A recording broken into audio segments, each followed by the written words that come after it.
Hola, ¿qué tal? ¿Cómo les va? Soy Andrés Oppenheimer. Gracias por estar con nosotros.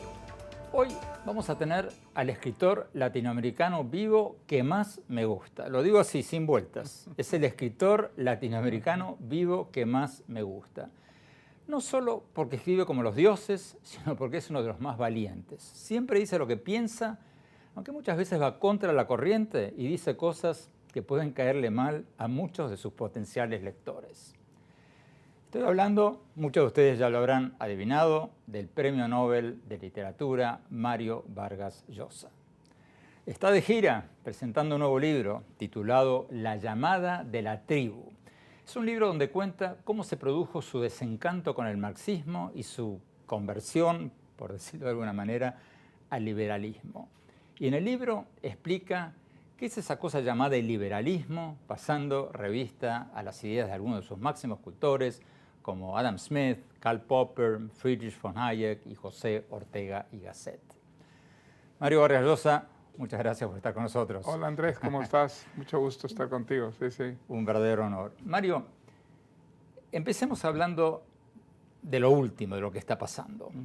En el libro tú hablas mucho del populismo y en los últimos años, en los últimos meses, hemos visto la caída de muchos populismos en América Latina. Hemos visto el ocaso político de Cristina Kirchner, el ocaso político de Dilma Rousseff, el ocaso político de Rafael Correa, de Lula, Maduro está contra las cuerdas, Daniel Ortega está contra las cuerdas. Pero al mismo tiempo, en México vemos que Andrés Manuel López Obrador está primero en las encuestas por lejos. Pregunta, ¿viene una nueva ola de populismos o esa es una etapa pasada de América Latina? Yo creo que es una etapa pasada.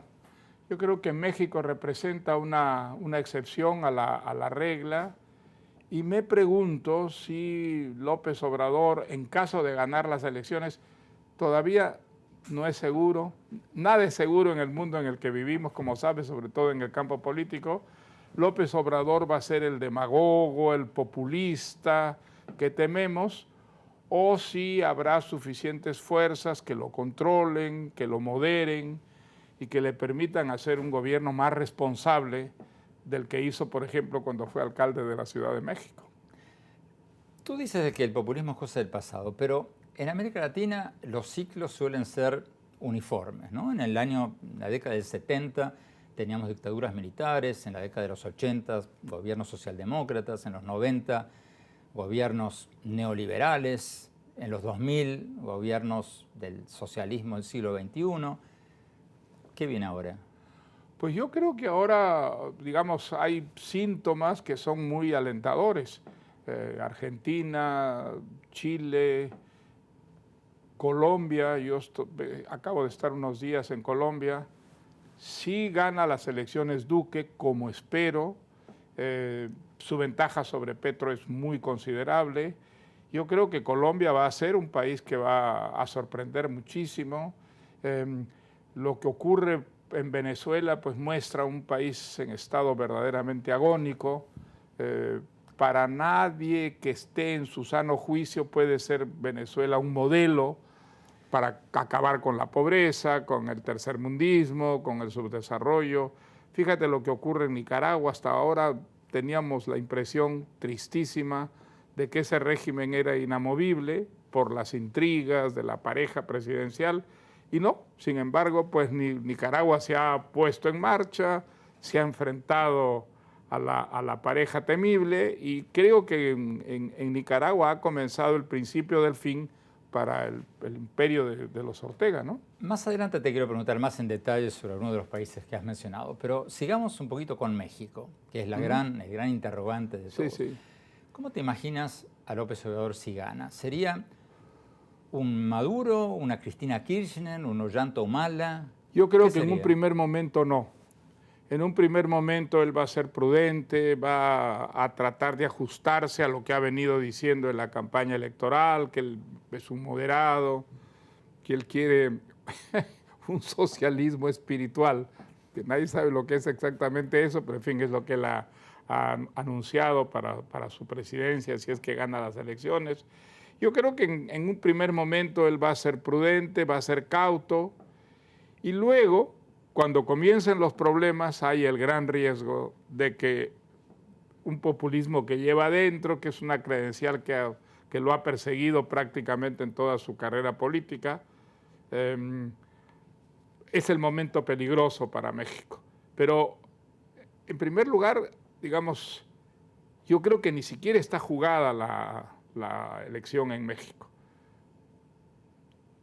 Temo que las encuestas son demasiado optimistas para los partidarios de AMLO, ¿no? De AMLO. Y que puede haber sorpresas en esas elecciones. De todas maneras, me cuesta trabajo pensar que con los ejemplos catastróficos de Venezuela, de lo que ha significado el populismo en Argentina, México vaya a seguir ese ejemplo, ¿no? Pero Mario, tú hace muchos años, algunos lo recordamos todavía, fuiste el primero y en eso enojaste mucho a Octavio Paz, dijiste que México era la dictadura perfecta cuando estaba bajo el mando del PRI, del partido gobernante durante 70 años en México. Bueno, afortunadamente me equivoqué, no era la dictadura, no era tan perfecta cuando al final la derrotaron en las elecciones. Pero la alternancia, Mario, tampoco funcionó muy bien. No funcionó muy bien. Desgraciadamente para México, ni el PAN ni el regreso del PRI al poder en otras circunstancias, pues han sido lo exitosos que hubiéramos deseado que fueran, ¿no? Eso explica, digamos, la popularidad de AMLO. Pero, de todas maneras, haciendo el balance, ha habido progresos considerables en México, sobre todo en el campo económico, sobre todo en el campo de la prensa. Hoy día hay una prensa mucho más libre que en el pasado en México. Por lo menos las elecciones hoy día tienden a ser libres. En el pasado eran una manipulación absolutamente del PRI, eran una pantomima. Hoy en día no. Hoy en día las elecciones en gran parte son elecciones libres. Y yo creo que eso, digamos, permite una esperanza respecto a lo que puede ocurrir dentro de unas semanas. Asumamos que las encuestas tienen razón y que gana López Obrador. ¿Qué pasaría entre México y Estados Unidos? ¿Un populista de izquierda en México, un populista de derecha en Estados Unidos? ¿Qué pasaría? Bueno, hay que recordar que el presidente Trump ha sido un elemento fundamental en la popularidad de AMLO. Ha dado suficientes motivos para que AMLO aproveche extraordinariamente, digamos, las provocaciones del presidente Trump para presentarse como un justiciero, como un patriota que defendía una nacionalidad que había sido vejada por el presidente del gran país que tenía al costado. Entonces, yo creo que lo ocurrido con Trump ha ayudado muchísimo a esa candidatura, pero quedan algunas semanas y, digamos, no seamos pesimistas y pensemos que México ya está en una pendiente de la que no va a salir. Yo creo que no, creo que sería muy grave para América Latina, sin ninguna duda, y para México y Estados Unidos sería algo tremendamente conflictivo, sin ninguna duda, como tú me parece que lo has caracterizado muy bien, un populista de izquierda y un populista de derecha, pues eso, digamos, puede provocar una situación sumamente difícil para toda América Latina, no solamente para México, ¿no? En Estados Unidos ya llevamos más de un año del gobierno de Trump. ¿Cómo resultó Trump a tu juicio? ¿Es mejor o peor de lo que esperabas? No, es más o menos lo que esperaba. Yo pensaba desde un principio que Trump iba a ser un presidente imprevisible, que no iba a funcionar dentro de los estamentos, diríamos, regulares, normales de la política, que iba a darnos muchísimas sorpresas. Lo que yo no esperaba es que creara una situación conflictiva tan difícil con los aliados tradicionales de Estados Unidos. A ratos da la impresión que el presidente Trump no se da cuenta de que Estados Unidos es el líder, no solamente de Estados Unidos, sino del Occidente, de la gran tradición, digamos, democrática occidental. Y a ratos da la impresión que actúa como si no tuviera aliados Estados Unidos, como si los intereses de Estados Unidos de alguna manera no representaran los de todo el Occidente, y eso ha hecho pues que se creen conflictos como los que estamos viviendo en estos días. Por ejemplo, haber denunciado el acuerdo nuclear con Irán es algo que nadie esperaba, y sobre todo crea una situación sumamente difícil entre Estados Unidos y sus aliados occidentales, ¿no? Tú hablas, no sé si constantemente, pero muchas veces con presidentes europeos. ¿Cómo lo ven a Trump? En privado, en cenas, entre amigos. ¿Qué dicen? Yo creo que todo el mundo lo ve como lo que es, como un populista, al que, digamos, sus circunstancias muy especiales han llevado al poder, y como una fuente de conflictos, sobre todo para los países occidentales, que esperaban de Estados Unidos siempre un liderazgo, y hoy día no es Estados Unidos un líder del Occidente, es un país que funciona de acuerdo a lo que el presidente Trump cree son los intereses de Estados Unidos, y no le importa, digamos, incluso crear situaciones sumamente tensas y conflictivas con Occidente, si él piensa que de esta manera defiende mejor los intereses de Estados Unidos. Yo creo que se equivoca garrafalmente, que los intereses de Estados Unidos son en cierta forma los intereses del mundo libre, del mundo occidental, de los aliados tradicionales, y eso pues ha creado una fuente de conflictos, y yo no creo que eso le traiga provecho a Estados Unidos. Puede haber unas cifras económicas en un momento sumamente positivas, pero en el largo plazo el debilitar la alianza occidental es inyectar poder, fuerza y sobre todo pretensiones a los adversarios tradicionales del Occidente. Tenemos que ir a un corte, Mario. Cuando volvamos quiero preguntarte más en detalle sobre Venezuela, sobre Argentina, sobre Colombia, sobre tu país, sobre Perú. Muy bien. Y después sobre tu libro. Vamos a un corte, ya volvemos.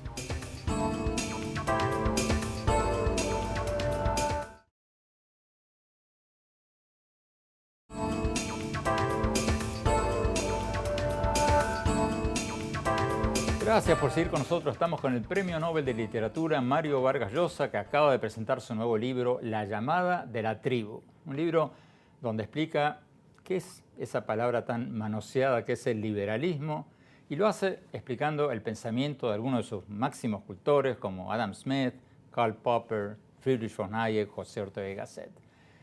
Mario, hablemos un poco de Venezuela antes de hablar de tu libro.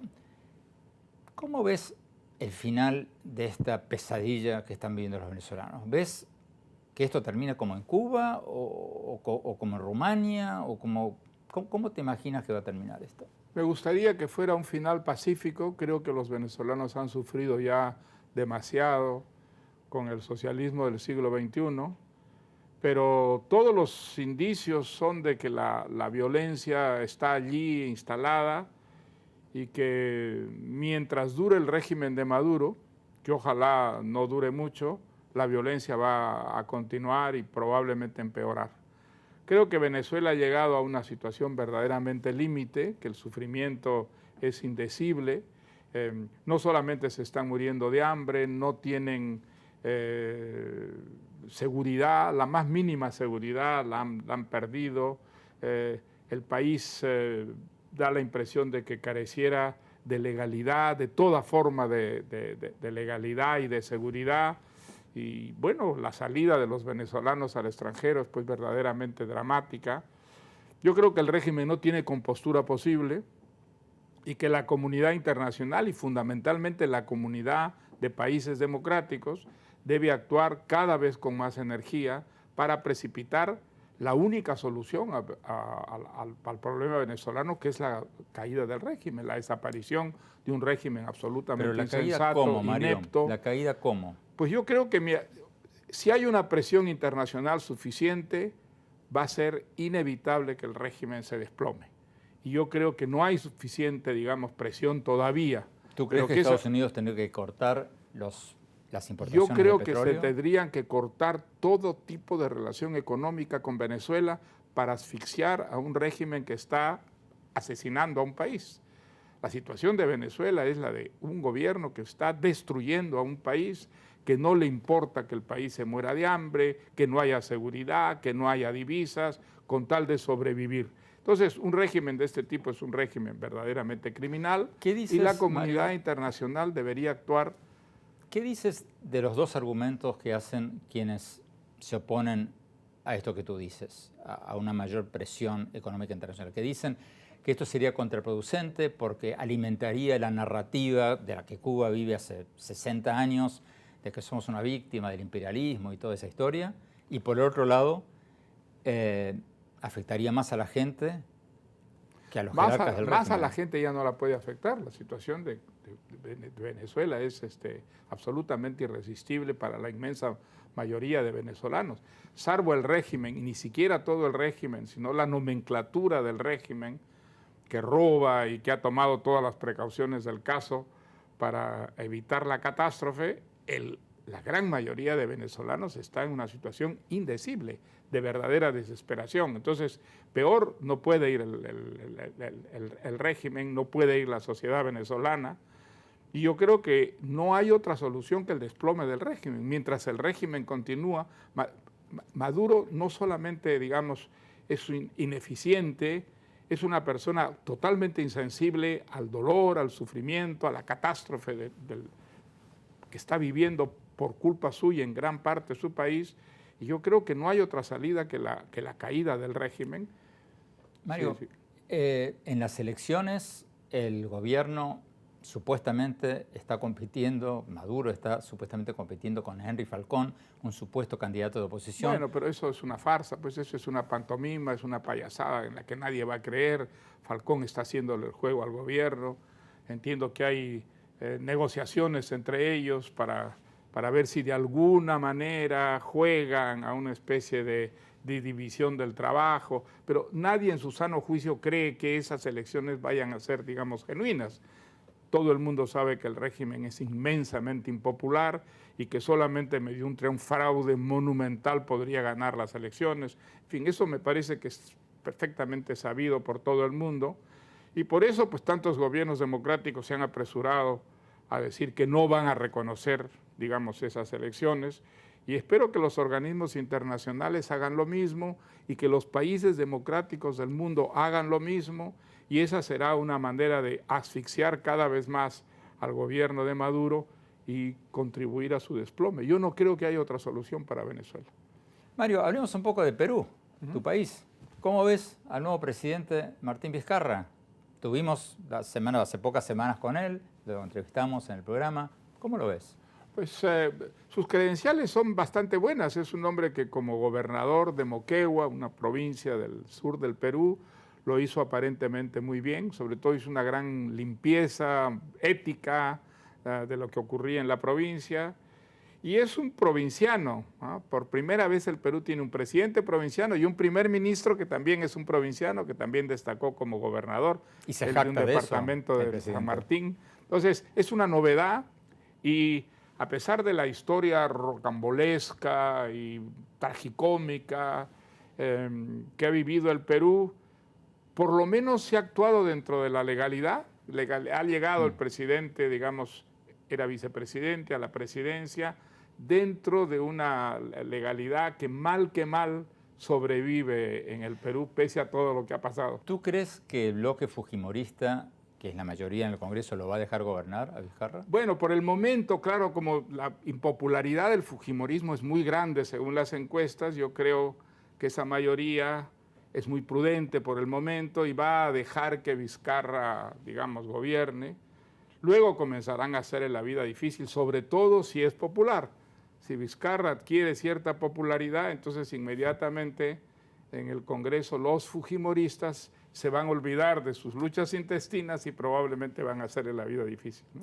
Acabas de estar en Argentina, en Chile, en Colombia. ¿Cómo viste Argentina? ¿Cómo lo viste a Macri en Argentina? Pues a Macri lo veo muy bien, y el equipo que tiene Macri es espléndido. Realmente es un equipo de muy alto nivel, donde hay muchos jóvenes que han abandonado sus carreras para hacer política por, digamos, amor a su patria, amor a Argentina, y por la tristeza que les daba ver la catástrofe a que había llevado Argentina la señora Kirchner y antes el señor Kirchner. Hombre, lo que pasa es que ellos se han encontrado con un país medio deshecho, medio destrozado, y entonces están resolviendo el problema de una manera gradual. Otros dicen que sería preferible un choque, y eso pues ha creado una cierta, digamos, inestabilidad, pero mi impresión es que el gobierno está yendo en la muy buena dirección y que dado los recursos con los que cuenta Argentina, el país antes que tarde va a superar sus problemas y encaminarse en la buena dirección. ¿Cómo te explicas este último tropezón económico o financiero que han tenido? Bueno, pues digamos, el problema es cuando un gobierno populista empieza a hacer reformas que no tiene cómo financiar, luego el régimen, digamos, responsable que viene después, no puede, digamos, exigir sacrificios tan absolutamente brutales como serían necesarios para cortar por lo sano. Y es lo que pasa con Macri. Macri no quiere, digamos, hacer un recorte del gasto público desmesurado, enloquecido de los Kirchner, porque, digamos, sería de pedir pues demasiados sacrificios a los pobres argentinos, ¿no? Entonces, está yendo de una manera gradual y esto crea internacionalmente, digamos, unas situaciones precarias, pero en fin, se ha corregido. Tú has visto que la crisis fue momentánea, mal que mal se ha ido corrigiendo. Y la gran pregunta es si debería venir un recorte del gasto público más rápidamente y no de esa manera gradual o no. ¿Y tú qué respondes a esa pregunta? Pues yo diría que las razones que da el presidente Macri para el gradualismo son bastante sólidas, bastante convincentes, y creo que había que, de parte de la comunidad internacional, un esfuerzo de comprensión a lo que está haciendo Argentina. Por lo pronto ya consiguió que Argentina se reincorpore a lo que es la comunidad financiera internacional, de la que prácticamente había sido expulsada, ¿no es cierto?, por la demagogia de los Kirchner, o de la señora Kirchner sobre todo. Y luego, digamos, toda la política económica de Macri y su equipo va en la buena dirección, está yendo absolutamente en la buena dirección, de tal manera que los resultados van a venir pronto, y lo que hace falta es un poco de paciencia en el plano internacional. ¿También has estado en Colombia, Mario? Sí, en varios Colombia días. he estado y... ¿Cómo viste digamos, Colombia? Hay una cosa que me sorprendió muchísimo en Colombia, y es las críticas tan severas que se hacen al presidente Santos por los acuerdos de paz. Todo el mundo, digamos, pensaba que los acuerdos de paz pues eran un gran éxito, que había sido formidable, que por fin cesara una guerra civil que tenía más de 50 años. Y en realidad mi impresión es que el grueso del país está muy insatisfecho con las concesiones que consideran excesivas hechas a la guerrilla, sobre todo en lo que concierne a la impunidad. Y yo creo que eso es lo que le da muchísima fuerza a Iván Duque, y lo que le ha restado fuerza a Petro, ¿no?, que tenía en las encuestas pues un arranque muy bueno. Pero mi impresión es que, digamos, Iván Duque, a quien tuve la oportunidad de conocer y conversar con él, pese a ser un hombre muy joven, es una persona muy bien preparada, con ideas absolutamente claras. Y en Colombia, digamos, a pesar de todas las experiencias estas terribles que ha tenido con las FARC, es una sociedad donde las instituciones han funcionado. Es una especie de extraña situación en la que, al mismo tiempo que había una guerrilla feroz, terrible, las instituciones funcionaban, había elecciones libres, había una prensa libre, había unos jueces que más o menos funcionaban. Y entonces mi impresión es que, digamos, con el régimen de Duque probablemente vendrá rápidamente una elevación de la economía, de los niveles de vida, y creo que las FARC se ha demostrado, en este periodo se ha demostrado que representaban mucho menos de lo que se creía, y sobre todo que el pueblo colombiano no se sentía representado por las FARC, ni muchísimo menos. La prueba es que han tenido que retirar el candidato presidencial que tenían y en todas las encuestas los porcentajes son insignificantes, prácticamente insignificantes. O sea, las FARC no representaban nada, representaban algo muy marginal, ¿no? Entonces es muy interesante tener, digamos, esa realidad al frente que le da pues a la cultura democrática un chance extraordinario de enraizarse profundamente en Colombia, ¿no? Mario, nos están pidiendo un corte, vamos a un corte rápido y vamos a hablar de tu libro. No se vayan, ya volvemos.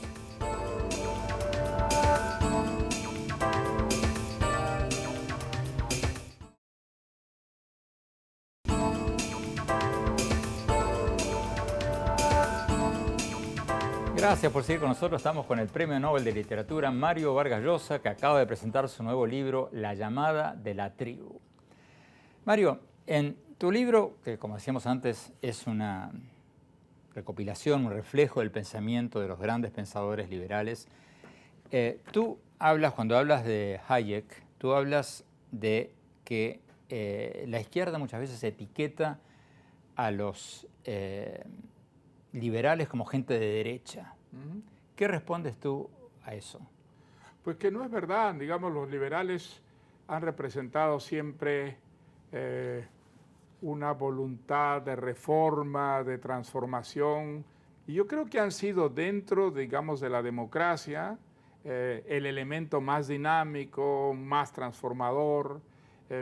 Creo que todas las grandes reformas que se han hecho en democracia, por ejemplo, los derechos humanos, la igualdad de género, la igualdad de oportunidades, tienen detrás básicamente ideas liberales, reformas liberales, y que ha habido con el liberalismo una extraordinaria tergiversación por parte de una izquierda en el siglo XX, porque en el siglo XIX quien atacaba al liberalismo era la derecha, las encíclicas papales, la idea de la separación de la Iglesia y el Estado fue muy mal tomada, digamos, por las fuerzas clericales que atacaban al liberalismo como una fuerza revolucionaria, anárquica. En realidad el liberalismo yo creo que es una expresión muy reformista de la propia democracia. Es decir, la idea del liberalismo básico es la libertad, el crecimiento de la libertad en una sociedad que quiere progresar, y entender la libertad como algo unívoco, que no se puede dividir, no se puede tener libertad política sin libertad económica sin libertad política, si se quiere realmente que un país progrese. Entonces, esa tergiversación, digamos, sistemática que ha habido del liberalismo, por quienes querían de alguna manera reducir o suprimir enteramente la libertad, solo se entiende en razón de que quienes eran enemigos de la libertad veían en el liberalismo el enemigo mayor, ¿no? Tú en el libro hablas de Adam Smith, de C.A. Berlin, de José Ortega y Gasset, de Raymond Aron, de Karl Popper, de Friedrich von Hayek. ¿Quién es el papa del liberalismo? O sea, el comunismo tiene a Karl Marx. Pues el liberalismo nace con Adam Smith, ¿no es cierto? Que es el gran defensor del mercado, quien establece que el mercado libre es la fuente del desarrollo social y económico de una sociedad, y al mismo tiempo es un hombre extremadamente tolerante, es un hombre que cree que las reformas económicas, aunque fundamentales, de ninguna manera garantizan la civilización. No hay que olvidarse que Adam Smith comienza escribiendo un gran tratado sobre los sentimientos morales. Bueno, tú dices la moral, en el libro, la ética, para él era absolutamente fundamental. Tú dices en el libro, y eso me llama la atención, que él se consideraba así más un filósofo que un economista. Exactamente, él se consideraba un filósofo moral, sobre todo, que es lo que enseñó durante muchísimos años en la Universidad Escocesa. Y todos los liberales que aparecen en mi libro, aunque tienen grandes diferencias entre ellos, muchas diferencias, algo que permite el liberalismo, que es una doctrina, no es una ideología, es una doctrina que permite la disidencia en su seno.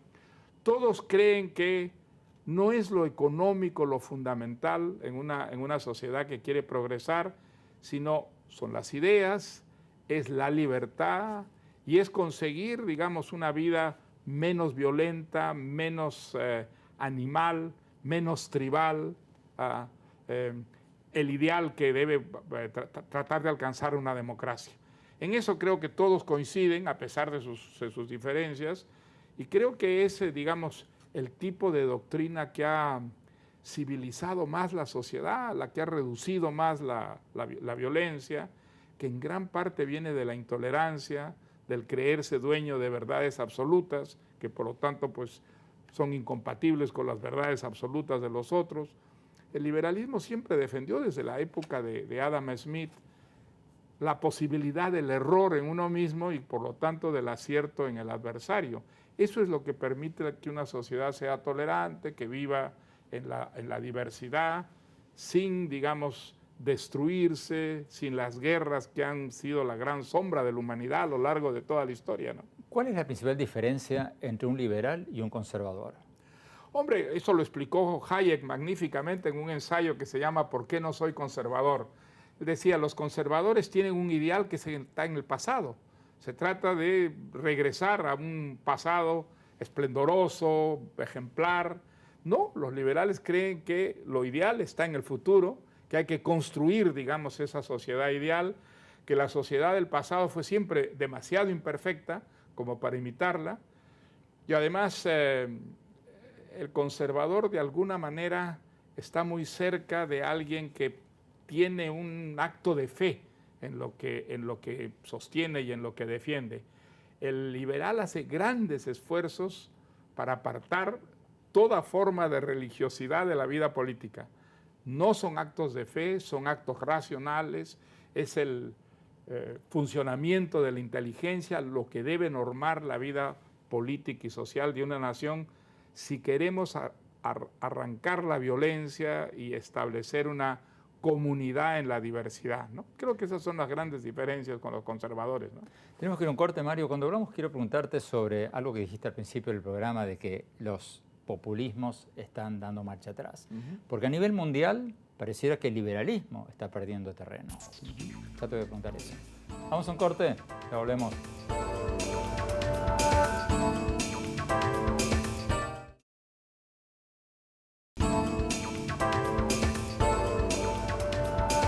Gracias por seguir con nosotros. Estamos con el premio Nobel Mario Vargas Llosa, que acaba de presentar su nuevo libro, La llamada de la tribu. Mario, en tu libro, una de las constantes de tu libro que a mí más me gustó es cuando hablas de las dictaduras y dices que no hay tal cosas como dictadores menos malos que otros. Así es. ¿Eso es una parte de la filosofía liberal o qué es? Sin ninguna duda. La filosofía liberal estuvo siempre contra toda forma de dictadura. El liberalismo y la democracia son como el anverso y reverso de una moneda, es decir, son inseparables. Y ningún liberal, en su sano juicio, ha respaldado jamás una dictadura como el mal menor. Nunca. Eso no es verdad.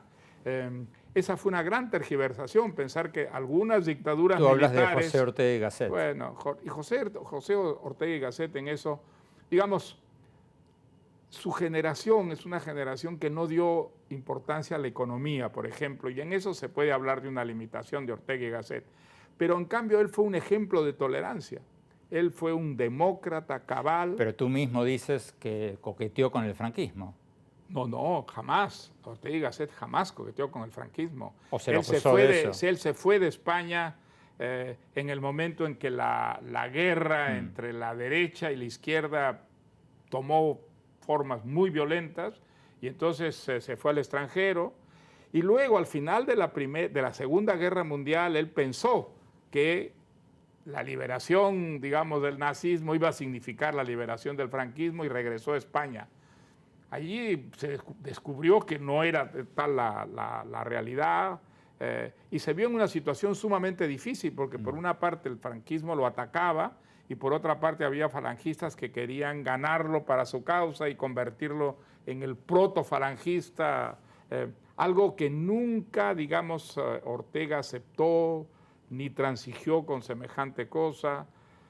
Y fue muy atacado, digamos, en su tiempo, bueno, y luego después como un conservador, algo que yo creo que es una gran injusticia con Ortega. No fue un conservador, creía en la libertad, creía en la democracia, y yo creo que la España democrática de nuestros días no ha reivindicado suficientemente a Ortega y Gasset y ha permitido que se lo arrumbe un poco entre los conservadores, algo que él nunca fue realmente políticamente, ¿no? Mario, se nos está acabando el tiempo y quiero volver a algo que dijiste al principio del programa cuando hablabas de que crees que la etapa populista en América Latina por lo menos ha pasado. Pero en el mundo estamos viviendo una etapa que muchos pensadores llaman iliberal, como que el liberalismo está perdiendo terreno. Yo no lo creo vemos que en sea, Rusia, no creo que eso sea lo verdad, vemos en Turquía, Andrés. lo vemos en Egipto, lo vemos Mira Europa, digamos, hay algunos países como Hungría, Polonia, donde la democracia está adaptando unas formas que son muy inquietantes, sin ninguna duda, ¿ah? Porque hay como formas autoritarias dentro de la democracia que resultan intolerables para un demócrata. Eso es verdad.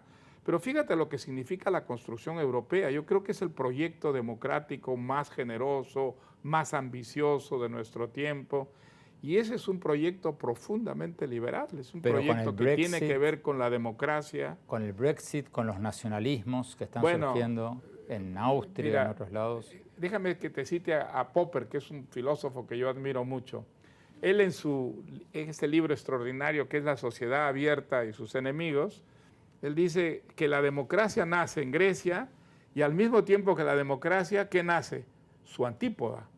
Nace una fuerza reaccionaria, antidemocrática, que es como su sombra. Una respuesta a la democracia es esa gran tradición que él dice encabeza nada menos que Platón, el gran filósofo de su tiempo, y eso ha continuado a lo largo de toda la historia. Y es precisamente porque la democracia ha avanzado tanto que surgen esas fuerzas antidemocráticas que son los nacionalismos, que son ciertos movimientos autoritarios. Esa es la ley de la vida. La ley de la vida nunca es homogénea, la vida nunca hace un consenso general. Pero mi impresión es que esas fuerzas nacionalistas, autoritarias, que están allí por las grandes reformas que trae consigo la democracia, van a ser derrotadas, están siendo derrotadas. Fíjate, no solamente en América Latina, miren, en Europa mismo, fíjate, los nacionalismos están siendo contenidos. En España, esos rebrotes de nacionalismo muy peligrosos, por supuesto, yo creo que han quedado atrás, que el momento más grave ha pasado y que la democracia ha salido en cierta forma reforzada. Diría que es lo que ocurre con Europa. Entonces, y en América Latina no hay ninguna duda. En América Latina, pues, el populismo que encarna, por ejemplo, Venezuela, o el populismo que encarnaba Ortega, el populismo que encarnaba Correa, están de retroceso. Todos esos países están de retroceso. Queda Evo Morales, pero yo creo que Evo Morales también va a desmoronarse en cualquier momento y que su pequeño populismo va a quedar como un mal recuerdo para los bolivianos. ¿Y tú no pondrías, Mario, a Trump en el campo de los populistas nacionalistas? Pues sí, yo creo que está en el campo de los populistas nacionalistas, pero afortunadamente Trump es presidente de los Estados Unidos, donde hay una tradición democrática muy fuerte, donde las instituciones en gran parte han conseguido parar buena parte del programa de Trump. Fíjate, si tú piensas en el programa de Trump, en el programa de su campaña, ¿qué cosa ha conseguido Trump? ¿Qué cosa ha conseguido materializar hasta ahora? Solamente la bajada de impuestos. Y ahora el disparate que es rechazar los acuerdos de Irán. En ninguno de los otros puntos que eran los caballos de batalla de su campaña, él ha tenido éxito. Lo han parado los jueces, lo han parado los gobernadores, lo han parado los representantes y los senadores.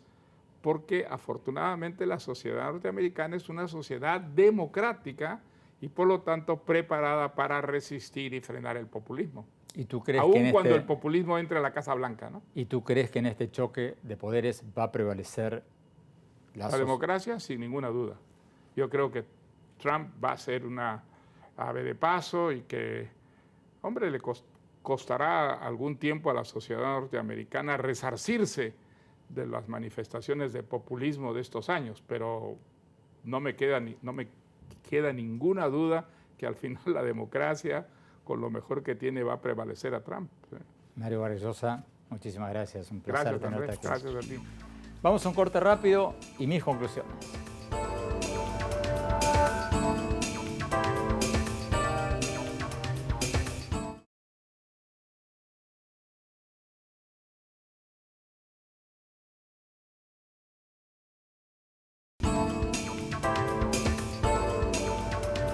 Muchas gracias por habernos acompañado en esta fascinante entrevista con el Premio Nobel Mario Vargas Llosa. Como decíamos al principio del programa, le tengo un enorme respeto a Vargas Llosa, porque es un escritor maravilloso, porque es un hombre valiente que dice lo que piensa, por más que muchas veces va contra la corriente y le puede costar perder algunos lectores. En un mundo repleto de intelectuales políticamente correctos, eso me parece admirable. Leí su nuevo libro, La llamada de la tribu, sobre los principios liberales que él defiende. Y escuché muy atentamente lo que nos dijo hoy cuando le preguntamos ¿qué es eso del liberalismo? La verdad, yo no sé si soy un liberal, no tengo la menor idea, porque no me gustan las etiquetas y por eso nunca me he preocupado mucho por saber dónde encasillarme. Supongo que en algunos temas soy más liberal, en otros más conservador y en otros más progresista. Pero siempre me he guiado por un principio que Vargas Llosa defiende y que dice que es parte de su filosofía, que no hay tal cosa como dictadores menos malos que otros. Yo creo que no hay tal cosa como un dictador bueno, sea del color político que sea. Y lo mismo vale para los presidentes populistas que fomentan la confrontación y el odio para envolverse en la bandera del nacionalismo y acaparar cada vez más poderes. Creo que todos los países deberíamos aspirar a ser países de instituciones fuertes, no de hombres fuertes. Y eso va tanto para los países latinoamericanos como para Estados Unidos y Europa.